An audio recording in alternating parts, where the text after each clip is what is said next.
আসসালামু আলাইকুম ভাই, পানি গরম দিচ্ছি পাটিসাপটা পিঠা বানানোর জন্য।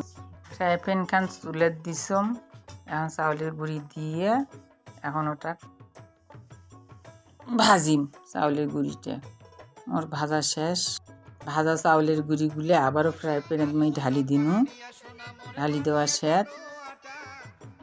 লবণ এনা দিলাম। এখন খেজুরের ঝোলা গুড় দিনু।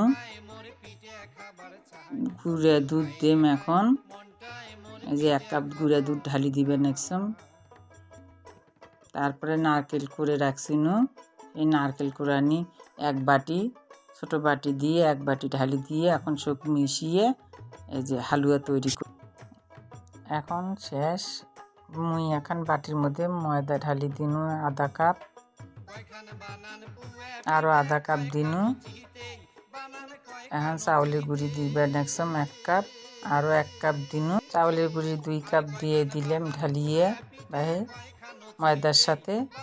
এখন মুই খেজুরের গুড় ঢালি দেম। গরম পানি খান করে দিছুন, ওটা কুসুম কুসুম গরম পানি ঢালি দিনু। সবগুলো একসাথে মিশেছম। এখন এই যে হালুয়াগুলো করিয়ে প্লেটে ঢালিয়ে ঠান্ডা করুন। আর গুলিগুলো এখন নাড়াচাড়া করিয়ে শুনু।